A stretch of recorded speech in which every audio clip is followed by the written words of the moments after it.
here has had the experience of ordering an outfit online, being so excited about this, but then whenever it arrives in the mail and you try it on, the rose-colored glasses come off? You look in the mirror and you think, well, this just does not look as good on me as it did on the website.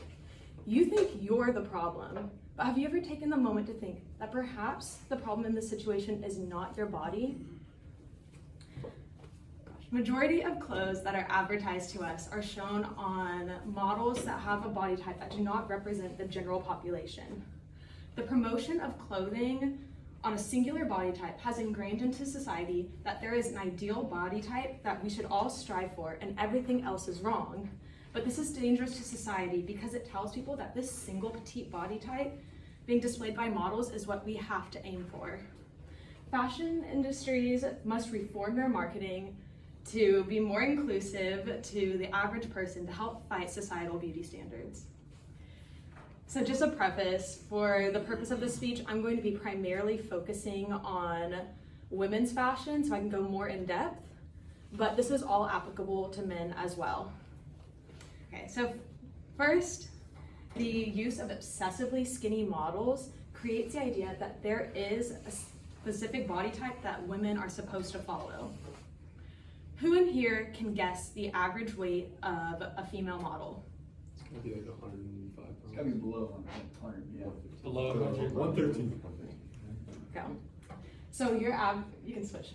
Your average model weighs 113 pounds, is 5'10", with a 34-inch bust, 23-inch waist, and 34-inch hips. Who can guess the average size of an American woman? 130. It's not that. 149. Okay, next slide. Your average American woman weighs 168 pounds, is 5'3", with a 38-inch waist, and a dress size 16. To help us understand how drastic this difference is, I've used a body visualizer program to recreate these measurements. So on your left, you have the average US woman, and on the right, we have your average model. As you can see, there's a drastic difference, and these models clearly do not represent the general population, the women that actually buy and wear the clothes that are advertised. But why is this a societal issue? Quite simply, the use of underweight models is harmful to society because it cultivates a culture of body dissatisfaction in the population, contributing to an increase in disorders related to self-image, such as eating disorders and depression.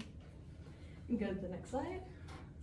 We aim to look like these models, but the bodies that we see on the runway are not actually considered healthy or attainable. So BMI is an important method of measuring body fat based on height and weight, and it's an indicator of our health. An average healthy BMI is 18.5 to 24.9, but your average female model BMI is 16. This is considered severely underweight and unhealthy. And while a BMI and body type this underweight is technically clinically unadvisable, we are still made to believe that this is what we have to strive for because it's what's represented in the media. The negative self-image that arises from the overpromotion of underweight figures can contribute to an increase in mental health disorders related to self-image, like eating disorders and body dissatisfaction. Next slide.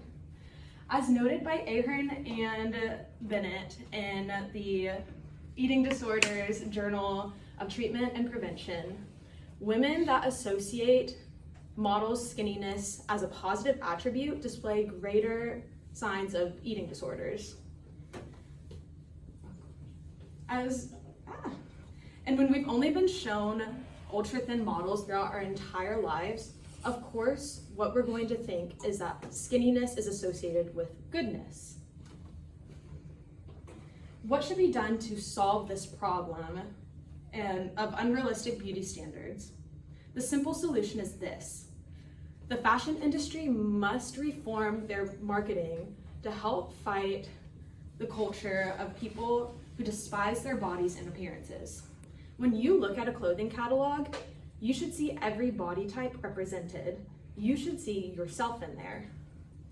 By including a wider array of models with a wide array of sizes, this helps to fight unrealistic societal beauty standards set by the fashion industry and counteract the culture of self-hate that comes with only one body type being set apart as ideal. A change in marketing used by clothing companies is already beginning, and it has been very widely accepted by the public. The popular underwear company and loungewear company Aerie is an excellent example of how this can be done. In 2014, Aerie launched their campaign, Aerie Real, in which they completely changed their model types to include a wider array of sizes, and they stopped retouching photos of their models. Aerie reconquered something significant called the mirror strategy. The mirror strategy is where, whenever we look at pictures in the media, we aim to model ourselves after these images that we see. But instead of using ultra-thin models like we're typically used to, Aerie used a wide array of body sizes. So now whenever we look into like the images on their website, we see ourselves in there, and so we're already being like mirrored. So in conclusion, the beauty standards that we have set in our society and that marketing has set for us is very harmful, as it hurts the mental health of our society. But fashion marketing and fashion industries can help to combat this by using different body types in their advertisements. We have all been told growing up that we are beautiful and that we should love ourselves exactly how we are. But how are we supposed to believe that we are worthy human beings whenever society is explicitly expressing otherwise? Thank you.